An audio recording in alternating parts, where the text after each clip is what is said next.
यो रेडियो नेपाल हो। सन्तोष रेग्मीबाट समाचार सुन्नुहोस्। शुरूमा प्रमुख समाचार। प्रदेश र प्रतिनिधि सभा निर्वाचनमा तालमेल गरेर अघि बढ़ने निर्णय गरेका सत्तारूढ़ दलहरूभित्र निर्वाचन क्षेत्र बाँडफाँडबारे छलफल शुरू। सत्ता गठबन्धनमा लोकतान्त्रिक समाजवादी पार्टीलाई सहभागी गराउने बारे शीर्ष तहमा छलफल भइरहेको सरकारका प्रवक्ता एवं संचार तथा सूचना प्रविधि मन्त्री ज्ञानेन्द्र बहादुर कार्कीद्वारा जानकारी। मंगिर 4 गते हुने प्रदेश र प्रतिनिधि सभा निर्वाचनका लागि निर्वाचन आयोगद्वारा कार्यतालिका सार्वजनिक। आदिवासी जनजातिको हितमा सरकारले काम गरिरहेको प्रधानमन्त्री शेरबहादुर देउवाको भनाई।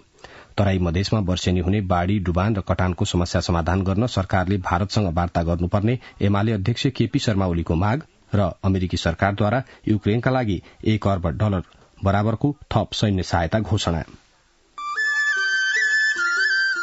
सुन त, भोलिको मिटिङको लागि सबैलाई फोन गर्यो? छैन सर, मेरो मोबाइलमा ब्यालेन्स नै थिएन। अलि पछि गर्छु ल्यान्डलाइनबाट। लौ हेर, मोबाइलमा ब्यालेन्स छैन भनेर हुन्छ?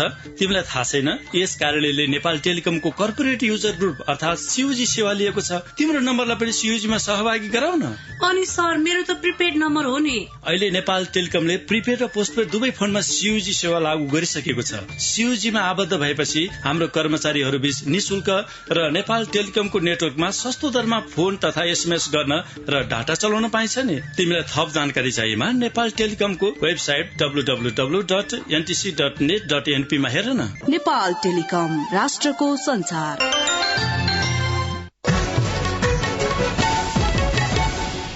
समाचार अब विस्तारमा।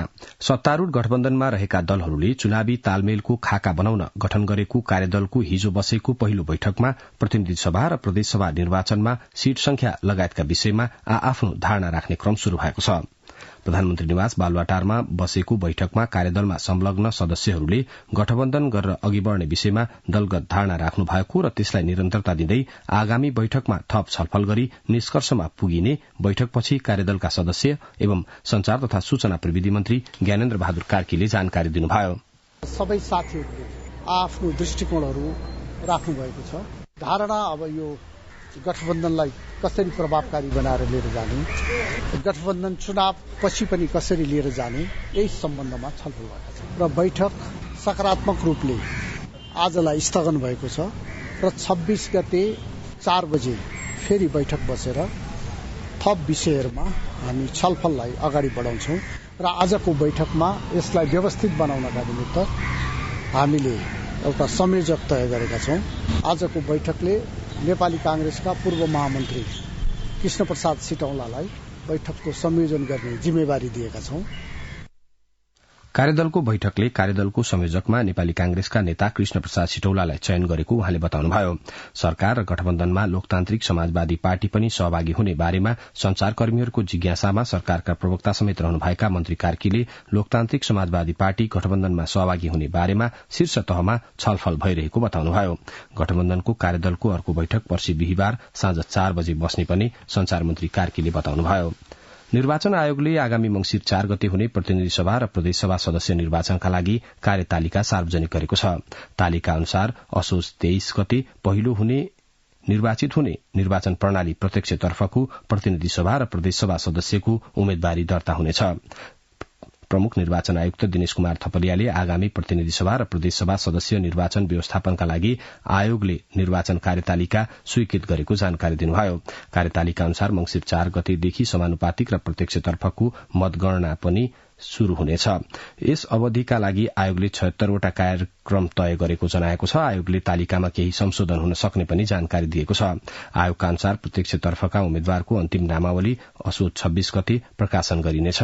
त्यसैका आधारमा असोज 28 गतेदेखि मतपत्र छपाई शुरू गरिने आयोगले जनाएको छ। असोज 11 गते मुख्य निर्वाचन अधिकृत तथा निर्वाचन अधिकृतको नियुक्तिको कार्य हुनेछ। असोज 21 गते मुख्य निर्वाचन अधिकृत र निर्वाचन अधिकृतको कार्यालय स्थापना हुनेछ। प्रत्यक्षतर्फ 165 प्रतिनिधि सभा र 330 वटा प्रदेश सभा सदस्यका लागि 77 वटै जिल्लामा मुख्य निर्वाचन अधिकृतको कार्यालय र 88 स्थानमा निर्वाचन अधिकृतको कार्यालय स्थापना हुने निर्वाचन आयोगले जनाएको छ। असोज 28 गतेदेखि मंगिर 1 गतेसम्म मतदाता शिक्षा, मतदान सामग्री ढुवानी, मतदान अधिकृत र सहायक मतदान अधिकृतको नियुक्ति, मतपत्र ढुवानी, मतदान अधिकृतलाई निर्वाचन सामग्री हस्तान्तरण, उम्मेद्वार तथा राजनैतिक दलको प्रचार प्रसारको अवधि लगायत तोकिएको छ। आयोगका अनुसार मंगिर 1 गते राति 12 बजेदेखि प्रचार प्रसारमा रोक लगाइनेछ। मंगिर 4 गते बिहान 7 बजेदेखि साँझ 5 बजेसम्म मतदानको कार्य हुनेछ। समानुपातिक तर्फको निर्वाचन कार्यक्रम स्वीकृत हुने क्रममा रहेको पनि निर्वाचन आयोगले जनाएको छ। समानुपातिक निर्वाचन प्रणालीका लागि आयोग परिसरमै निर्वाचन अधिकृतको कार्यालय स्थापना हुनेछ। आयोगका अनुसार साउन 30 गते निर्वाचन अधिकृतको कार्यालय स्थापना गरिनेछ। निर्वाचन प्रयोजनका लागि श्रावण 31 गतेसम्म दल दर्ताको कार्य चल्ने पनि निर्वाचन आयोगले जनाएको छ। दर्ता भएका दलले असोज 2 र 3 गते उम्मेद्वारको बन्द सूची बुझाउनु पर्नेछ। आगामी निर्वाचनमा प्रत्यक्षतर्फ 165 प्रतिनिधि सभा सदस्य र प्रदेशसभातर्फ 330 जनप्रतिनिधि निर्वाचित हुनेछन्। समानुपातिकतर्फ 110 जना प्रतिनिधि सभा सदस्य र 220 जना प्रदेशसभा सदस्य निर्वाचित हुनेछन्। प्रधानमन्त्री शेरबहादुर देउवाले वर्तमान सरकार संविधानले सुनिश्चित गरेका आदिवासीहरूको हकित र सुविधा उपलब्ध गराउन क्रियाशील रहँदै आएको बताउनु भएको छ। विश्व आदिवासी दिवसका अवसरमा नेपाल लोकतान्त्रिक आदिवासी जनजाति महासंघले हिजो आयोजना गरेको कार्यक्रममा प्रधानमन्त्री देउवाले आदिवासी जनजातिको पहिचान गरी राज्यको मूलधारमा ल्याएर उनीहरूलाई कुनै पनि किसिमको अवसरबाट वञ्चित हुन नदिन सबै मिलेर काम गर्नुपर्ने बताउनुभयो। प्रधानमन्त्री देउवाले राज्यका सबै तह र तबकामा समावेशीकरणको नीतिलाई प्रभावकारी बनाउँदै राष्ट्रको विकास र समृद्धिमा उनीहरूको योगदानको उच्च कदर गर्नु आवश्यक रहेकोमा जोड़ दिनुभयो। प्रधानमन्त्री देउवाले आदिवासी जनजाति समुदायको विकास, उनीहरूका हक अधिकारको सुनिश्चितताका लागि सरकारले सदैव साथ दिने प्रतिबद्धता पनि व्यक्त गर्नुभयो। कार्यक्रममा नेपाली कांग्रेसका महामन्त्री गगन थापाले राष्ट्रियताको आन्दोलनमा आदिवासी जनजातिको महत्वपूर्ण भूमिका रहेको बताउनुभयो। कार्यक्रममा सहमहामन्त्री भीष्मराज आङदाम्बेले आदिवासी जनजाति समुदायको उत्थान, प्रवर्धन र हकितका विषयमा सबै आदिवासी समुदाय एकताबद्ध भई अघि बढ़नुपर्नेमा जोड़ दिनुभयो। उहाँले आगामी निर्वाचनमा बढ़ीभन्दा बढ़ी जनजाति समुदायको प्रतिनिधित्व सुनिश्चित गराउन सबै क्रियाशील हुनुपर्ने धारणा पनि राख्नुभयो। कार्यक्रममा कांग्रेस प्रवक्ता डाक्टर प्रकाश शरण महतले जातीय विविधता र संस्कृति नेपालको पुँजी भएको भन्नुहुँदै समानता र समावेशीकरणको सिद्धान्त अनुरूप आदिवासीको हित प्रवर्धनमा सबै जुट्नुपर्ने बताउनुभयो। नेकपा एमालेका अध्यक्ष केपी शर्मा ओलीले तराई मधेसका जिल्लाहरूमा वर्षेनी हुने कटान, डुबान र बाढ़ीको समस्या समाधानका लागि सरकारले छिमेकी मुलुक भारतसँग वार्ता गर्नुपर्ने बताउनु भएको छ। रौतहटको गौरमा हिजो आयोजित कार्यक्रमलाई सम्बोधन गर्नुहुँदै उहाँले मंसिर 4 गते हुने प्रतिनिधि सभा र प्रदेशसभा निर्वाचनमा पार्टीका नेता कार्यकर्तालाई विजयी बनाउन तयारीमा जुट्न पनि निर्देशन दिनुभयो। उहाँले तराई मधेसका बालबालिकाहरूलाई गुणस्तरीय शिक्षाको व्यवस्थापन गर्नुपर्ने बताउनुभयो। गृह मन्त्रालयले अपमानजनक शब्द प्रयोग गरी नागरिकतामा व्यक्तिका नाम र थर जनिने गरी नागरिकता प्रमाणपत्र जारी नगर्न निर्देशन दिएको छ। गृह मन्त्रालयले विभिन्न जिल्लाबाट जारी भएका नेपाली नागरिकताको प्रमाणपत्र जारी गर्दा अपमानजनक शब्द राखी जारी भएको सम्बन्धमा प्रकाशित समाचार, सूचना र जानकारीप्रति मन्त्रालयको गम्भीर ध्यानाकर्षण भएको जनाएको छ। मन्त्रालयले अपमानजनक शब्द प्रयोग गरी जारी भएका नागरिकता प्रमाणपत्रमा सम्बन्धित व्यक्तिले सच्याउन माग गरेमा आवश्यक प्रक्रिया पूरा गरी सच्याउने व्यवस्था मिलाउन निर्देशन दिएको पनि मन्त्रालयका प्रवक्ता फणिन्द्रमणि पोखरेलले विज्ञप्ति मार्फत जानकारी दिनुभएको छ। राष्ट्रिय सभाको हिजोको बैठकमा गृहमन्त्री बालकृष्ण खाँडले प्रतिनिधि सभाबाट सन्देशसहित प्राप्त कारागार विधेयक 2076 लाई दफावार छलफलका लागि विधायन व्यवस्थापन समितिमा पठाउन गर्नुभएको प्रस्ताव स्वीकृत भएको छ। बैठकमा प्रधानमन्त्री शेरबहादुर देउवाका तर्फबाट कृषि तथा पशुपक्षी विकास मन्त्री मृगेन्द्र कुमार सिंह यादवले न्याय परिषद र न्याय सेवा आयोगको वार्षिक प्रतिवेदन 2077-78, त्यसैगरी राष्ट्रिय महिला आयोगको चौथो वार्षिक प्रतिवेदन 2077-78, महालेखा परीक्षकको 59औं वार्षिक प्रतिवेदन सभा समक्ष पेश गर्नुभयो। बैठकमा सांसदहरूले विभिन्न समसामयिक विषयमा सरकारको ध्यानाकर्षण गराउनु भएको थियो। राष्ट्रिय सभाको अर्को बैठक भोलि बुधबार दिनको 1 बजे बस्ने कार्यसूची छ। अविरल वर्षापछि आएको बाढ़ी तथा पहिरोले दोलखाको विभिन्न ठाउँका 30 भन्दा बढ़ी घरहरूमा क्षति पुर्याएको र दर्जनौं परिवार विस्थापित भएका छन्। अविरल वर्षाका कारण दोलखाको भीमेश्वर नगरपालिका वडा नम्बर 6 खोरथली सामुदायिक वनमा रहेको रिचार्ज पोखरी फुटेर मरिङ खोलामा बाढ़ी आउँदा वडा नम्बर 3 पाखा टोल र वडा नम्बर 2 चम्के डाँडामा एउटा रिसोर्ट सहित 10 वटा भन्दा बढ़ी घरमा क्षति पुर्याएको जनाएको छ। त्यसैगरी मरिङ खोलाकै बाढ़ीका कारण वडा नम्बर 2 दोलखा र वडा नम्बर 4 जिलु जोड्ने बेली ब्रिज बगाएको जिलुका स्थानीय बासिन्दा हीरा चौलागाईले बताउनुभयो। अविरल वर्षापछि खसेको पहिरोले दोलखाको बिगु गाउँपालिका वडा नम्बर 4 खोलीखिम बजारको 2वटा घर पुरेको र 20 भन्दा बढ़ी घर जोखिममा परेको प्रहरीले जनाएको छ। पहिरोले अवरूद्ध नारायणगढ़ मुगलिन सड़क खण्ड सञ्चालनमा आएको छ। त्यसबारे जानकारी दिन ट्राफिक प्रहरी कार्यालय चितवनका प्रहरी निरीक्षक धर्म अधिकारी प्रत्यक्ष सम्पर्क हुनुहुन्छ। अधिकारीजी हजुर सर। हजुर, अब त्यो पहिरोले त्यहाँ अवरूद्ध भइरहेको छ, बेला बेलामा आज गए राति फेरि सञ्चालनमा आएको छ, त्यसभन्दा अगाडि हिजो अवरूद्ध भएको थियो, त्यसबारे जानकारी दिनुहोस् न। धन्यवाद सर। यो अहिलेसम्म एकै ठाउँमा यो नारायणगढ़ मुगलिन सड़क खण्डको केराबारी भरतपुर 29 केराबारी भन्ने ठाउँमा हिजोसम्म यो 6औं पटक अवरोध भइसकेको छ। अन्तिम पटक हिजो बेलुकाको लगभग 4:30बाट पुनः पहिरो गएर फेरि अवरुद्ध भएको थियो र लगभग हामीले 4 घण्टापछि दुवैतर्फ बाटो सञ्चालनमा आएको छ र पानी नपर्दाको अवस्थामा त्यो बाटो अहिले ठिकै छ, सञ्चालनमा राम्रैसँग चलिरहेको अवस्था छ भने पानी पर्यो भने त्यो माथिबाट लेद्रो सहितको गेग्रान आउने कारणले गर्दाखेरि चाहिँ यो बाटो जुनसुकै बेला पनि अवरोध हुन सक्ने अवस्थाहरू देखिरहेको छ। अधिकारीजी धेरै धेरै धन्यवाद। धन्यवाद। उहाँ हुनुहुन्थ्यो ट्राफिक प्रहरी कार्यालय चितवनका प्रहरी निरीक्षक धर्म अधिकारी। पहिरोले अवरूद्ध भएको नारायणगढ़ मुगलिन सड़क खण्ड गए रातिदेखि दुईतर्फी रूपमै सञ्चालनमा आएको छ, त्यसबारे जानकारी दिनुहुँदै लगातारको वर्षाले हेलम्बु राजमार्गको विभिन्न स्थानमा पहिरो जाँदा सिपाघाट मेलम्ची यातायात सेवा अवरूद्ध भएको छ। सिपाघाट मेलम्ची सड़क खण्ड अन्तर्गत विभिन्न 4 ठाउँमा पहिरो गएर यातायात अवरूद्ध भएको हाम्रा समाचारदाताले जनाएका छन्। जाल्पा क्रसर, रवि क्रसर, लामा क्रसर नेर र रातो पहिरोमा पहिरो गएको इलाका प्रहरी कार्यालय मेलम्चीले जनाएको छ। अवरूद्ध सड़क सञ्चालन गर्न तयारी अघि बढ़ाइएको पनि प्रहरीले जनाएको छ। संसदको विकास तथा प्रविधि समितिले नारायणगढ़ मुगलिन त्यसैगरी मुगलिन पोखरा सड़क खण्डको स्तर उन्नतिको कामलाई तीव्र बनाउन निर्देशन दिएको छ। समितिको सिंहदरबारमा हिजो बसेको बैठकले त्यस सड़क खण्डको स्तर उन्नतिको काममा ढिलासुस्तीका कारण न्यून प्रगति देखिएको भन्दै निर्धारित समयमै सम्पन्न गर्ने गरी काम अघि बढ़ाउन भौतिक पूर्वाधार तथा यातायात मन्त्रालयलाई निर्देशन दिएको हो। समितिले सबैजसो भौतिक पूर्वाधार निर्माणका काममा ढिलासुस्ती र गुणस्तरहीन हुने गरेको भन्दै विकासको उपयुक्त मोडल अवलम्बन गर्न समेत प्रधानमन्त्री तथा मन्त्री परिषदको कार्यालय र भौतिक पूर्वाधार तथा यातायात मन्त्रालयलाई निर्देशन दिएको छ। त्यसैगरी बैठकले पेट्रोलियम पदार्थको मूल्य समायोजनपछि तोकिएको सार्वजनिक यातायातको भाड़ा कार्यान्वयन गर्दै त्यसको अनुगमन गर्न पनि निर्देशन दिएको छ। बैठकमा भौतिक पूर्वाधार तथा यातायात मन्त्री मोहम्मद इस्तियाक राईले संसद र संसदीय समितिमा उठेका विषयहरूलाई कार्यान्वयनमा लैजान आफू सकारात्मक रहेको बताउनुभयो। उहाँले समितिले दिएको निर्देशनलाई आफूले कार्यान्वयन गरिरहेको र नारायणगढ़ मुगलिन पोखरा सड़कको कामलाई तीव्र रूपमा अघि बढ़ाइने प्रतिबद्धता पनि व्यक्त गर्नुभयो। उहाँले कुनै पनि बहानामा सड़क निर्माण नरोकिने जानकारी दिनुभयो। पहिरोका कारण म्याग्दीका 7वटा जलविद्युत आयोजनाको निर्माण प्रभावित भएको छ। रघुगंगा गाउँपालिकाका 4, धौलागिरीका 2 र मालिकाको 1 जलविद्युत आयोजना निर्माण प्रभावित भएको छ। अर्बौंको लगानीमा निर्माणाधीन आयोजनाको काम नियमित नहुँदा निर्माण अवधि लम्बिने र लागत बढ़ने पनि देखिएको छ। म्याग्दी जिल्लामा 353 मेगावाट क्षमताका विभिन्न 11वटा जलविद्युत आयोजना निर्माणाधीन छन्। राष्ट्रपति विद्यादेवी भण्डारी साउनको सोमबारका अवसरमा हिजो साँझ पशुपतिनाथ मन्दिर जानुभई दर्शन गरी बेलुकीको आरतीमा सहभागी हुनुभएको छ। मूल मन्दिरभित्र प्रवेश गर्नुभई राष्ट्रपति भण्डारीले गणेश, वासुकीनाग, नवग्रह लगायत देवी देवताको दर्शन गर्नुभई पशुपति दर्शन विधि अनुसार दर्शन गर्नुभएको पशुपति क्षेत्र विकास कोषका प्रवक्ता रेवती रमण अधिकारीले जानकारी दिनुभयो। पशुपतिनाथ मूल मन्दिरमा बेलुकी नियमित हुने आरतीमा राष्ट्रपति भण्डारी सहभागी हुनुभयो।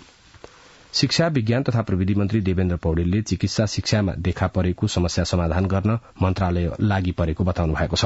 मन्त्री पौडेलले चिकित्सा शिक्षा आयोग, मेडिकल काउन्सिल, स्वास्थ्य प्रतिष्ठानका पदाधिकारी, विश्वविद्यालयका पदाधिकारी र विश्वविद्यालय अनुदान आयोगका पदाधिकारीहरूसँगको हिजोको छलफलमा नर्सिङ लगायतका विषयमा विद्यार्थीले चाहे अनुसारको पढ्न नपाएको गुनासो गम्भीर तरिकाले उठेकाले मन्त्रालय त्यसको समाधानको उपायको खोजीमा लागेको बताउनुभयो। वन तथा वातावरण मन्त्री प्रदीप यादवले नेपाललाई प्लास्टिक प्रदूषण मुक्त बनाउन सामूहिक प्रयास आवश्यक रहेको बताउनु भएको छ। काठमाडौँमा हिजो आयोजित कार्यक्रममा मन्त्री यादवले नेपाललाई प्लास्टिक जन्य फोहोर र प्रदूषण मुक्त बनाउन सरकार लागि परेको बताउनुभयो। उहाँले 40 माइक्रोन भन्दा कम मोटाईको प्लास्टिकको प्रतिबन्धलाई कड़ाईका साथ कार्यान्वयन गरिने पनि प्रतिबद्धता व्यक्त गर्नुभयो। हिजो देशभर 934 जनामा कोरोना संक्रमण पुष्टि भएको स्वास्थ्य तथा जनसंख्या मन्त्रालयले जनाएको छ। हिजो 5351 वटा नमूना परीक्षण गरिएको थियो। कोरोनाका कारण हिजो 1 जनाको मृत्यु भएको छ भने हाल देशभर 5686 जना सक्रिय संक्रमित रहेको मन्त्रालयले जनाएको छ। पर्वतको जलजला गाउँपालिका वडा नम्बर 7 धाइरिङमा विद्युत लाइनको भोल्टेज नियन्त्रणभन्दा बाहिर जाँदा 1 जनाको मृत्यु भएको छ भने 12 जना घाइते भएका छन्। घटनामा स्थानीय 50 वर्षीय सीता केसीको मृत्यु भएको जिल्ला प्रहरी कार्यालयका प्रमुख डीएसपी शिवराज बुढाथोकीले जानकारी दिनुभयो। वर्षातसँगै सड़क अवरूद्ध भएपछि बाजुरामा उत्पादित स्याउको बजारीकरणमा समस्या भएको छ। बाजुराबाट संवाददाता राजेन्द्र विकको यो रिपोर्ट। बाजुराका पूर्वोत्तरी क्षेत्र स्थित अधिकांश स्याउफल्ले गाउँहरू सड़क सञ्जालसँग जोडिएका छैनन्। भएका सड़कहरू पनि बर्सातले अवरुद्ध हुन थालेपछि स्याउ ढुवानी गरी बजारसम्म पुर्याउन आफूहरूले निकै शास्ति बेहोर्नु परेको कृषकहरूको गुनासो छ। बुढीनन्दा नगरपालिका वडा नम्बर 9 अगाउ पानीका स्याउ कृषक बल बहादुर बोगटी। बर्खाको सिजन भयो, रोड भत्किया छ, पानी पड्या छ, समस्या छ। रोडको लागि केही पहल गरे भइदिए सजिलो हुन्थ्यो। जिल्लाका पाण्डुसैन, जुकोट, जगन्नाथ लगायत गाउँका केही व्यावसायिक स्याउ खेतीमा लागिरहेका किसानहरू विगत वर्षको भन्दा यसपालि स्याउ राम्रो फलेकोमा खुशी भए पनि सड़क अवरोधका कारण बजारीकरणमा समस्या भई स्याउ बारीमै कुइने पो हुन् कि भन्ने चिन्तामा देखिन्छन्। स्वामी कार्तिक खापर गाउँपालिका 5 जेराका अर्का स्याउ कृषक टेकेन्द्र सिंह। विगतका वर्ष चाहिँ अहिले पनि स्वामी कार्तिक खापर गाउँपालिका लगायत अन्य माली गाउँपालिका, जगन्नाथ गाउँपालिकामा स्याउ उत्पादन वृद्धि भएको देखिन्छ। वर्षातका कारणले अहिले पनि गत वर्षको जस्तै ढुवानी गर्नुमा समस्या भएको छ। जसरी अघिल्लो वर्ष बारीबाट ढुवानी अनुदान सहित विभिन्न शहरहरूमा स्याउ पठाई कृषकलाई राहत दिएको कृषि ज्ञान केन्द्र बाजुराको स्याउ ढुवानीका लागि यो वर्षको योजना के छ?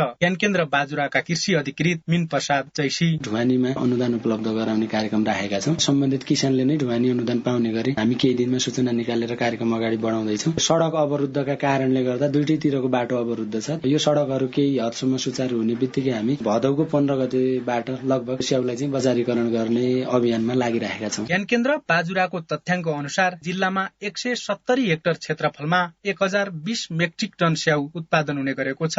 राजेन्द्र विक, रेडियो नेपाल, बाजुरा। राष्ट्रिय समावेशी आयोगका अध्यक्ष डाक्टर रामकृष्ण तिमिल सिन्हाले संवैधानिक आयोगहरूलाई एकै ठाउँमा समेटेर समावेशी आयोग कायम गरिनुपर्ने सुझाव दिनुभएको छ। प्रतिनिधि सभाको महिला तथा सामाजिक समितिको हिजो सिंहदरबारमा बसेको बैठकमा अध्यक्ष तिमिल सिन्हाले सबै उमेर, जाति, वर्ग, क्षेत्र, भूगोल, पेशा, भाषा, धर्म, संस्कृति लगायतका क्षेत्रमा काम गर्ने जिम्मा पाएको समावेशी आयोगले अरू आयोगहरूले गर्ने सम्पूर्ण काम गर्न सक्ने हुँदा समावेशी आयोगमै बजेट वृद्धि गर्न र जनशक्ति थप गर्न सरकारलाई सुझाव दिनुभयो। विपदको समयमा हुने जोखिमलाई न्यूनीकरण गर्न अनलाइन पोर्टलको प्रभावकारिता महत्वपूर्ण देखिएको हाम्रा कञ्चनपुर स्थित संवाददाता हरिशचन्द्र बागले यो रिपोर्टमा उल्लेख गरेका छन्। विपद सम्बन्धी सबै जानकारी एउटै अनलाइन पोर्टलबाट थाहा पाउन सकिने गरी सूचना प्रणालीलाई व्यवस्थापन गर्न तिनै तहका सरकार र गैर सरकारी संघ संस्थाहरूले महत्वपूर्ण भूमिका खेल्ने अपेक्षा गरिएको छ। सही सूचना सही समयमा उपलब्ध हुन सकेमा विपद सम्बन्धी जोखिम न्यूनीकरण गर्न मद्दत पुग्ने र उद्धार तथा राहतका कार्यक्रम समेत समयमै गर्न सकिने गृह मन्त्रालय अन्तर्गत रहेको राष्ट्रिय विपद जोखिम न्यूनीकरण तथा व्यवस्थापन प्राधिकरणका प्रवक्ता डाक्टर डिजन भट्टराईको भनाइ छ। सही सूचना सही समयमा पाइयो भने योजना बनाउने कामहरू, प्रभावकारी प्रतिक्रिया गर्ने कामहरूमा धेरै ठूलो सहयोग पुग्न सक्छ। माथिल्लो निकायदेखि प्रत्येक स्थानीय तहसम्म पनि अनलाइन पोर्टल प्रविष्टि गर्न जनशक्ति परिचालन गरिए पनि त्यसको सदुपयोग भने पूर्ण रूपमा भएको पाइँदैन।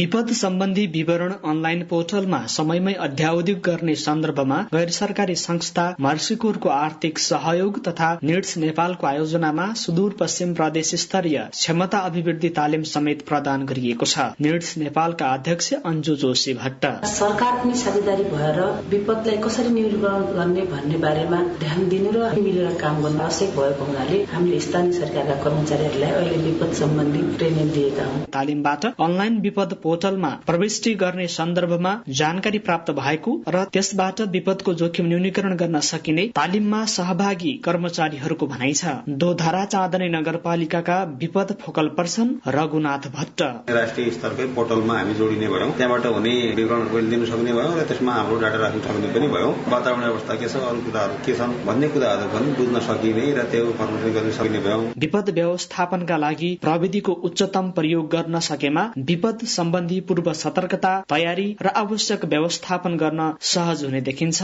हरिश चन्द्र बाग, रेडियो नेपाल, कञ्चनपुर।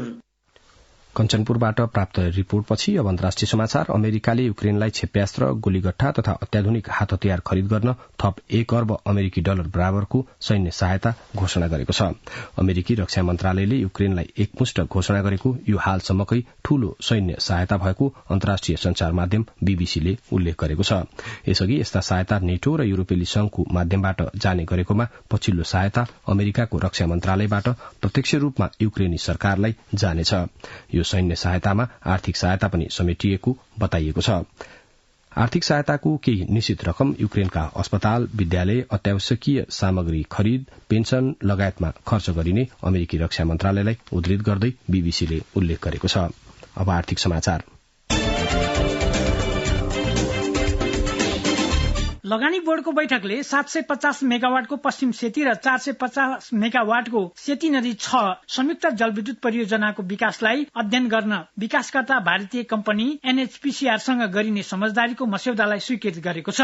सरकारले बोर्डलाई नै एमओयू गर्न स्वीकृति दिएपछि बोर्डका प्रमुख कार्यकारी अधिकृत सुशील भट्टको संयोजकत्वमा समिति बनेको थियो। जलविद्युत आयोजना विकासका लागि भारतीय कम्पनीसँग गरिने द्विपक्षीय सम्झौताका लागि बनाइएको सहमति पत्र एमओयूको मस्यौदा बोर्डले स्वीकृति गरेको हो। राजस्व अनुसन्धान विभागले विदेशी विनिमय अपचलन सम्बन्धी मुद्दा सोमबार काठमाडौँ जिल्ला अदालतमा दर्ता गरेको छ।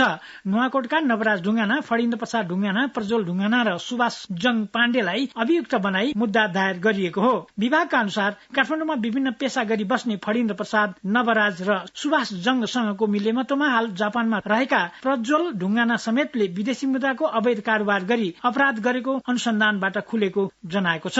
विशेष सूचनाको आधारमा प्रहरीले नुवाकोट ककनी गाउँपालिका वार्ड नम्बर 3 घर भएका नवराज ढुङ्गानालाई स्रोत नखुलेको 69,79,000 रुपियाँ सहित पक्राउ गरेपछि हुण्डी कारोबार बारे जानकारी खुलेको हो। विभागका अनुसार जापानबाट हुण्डी कारोबार मार्फत उक्त रकम प्रज्वल ढुङ्गानाले पठाएको खुलेको छ।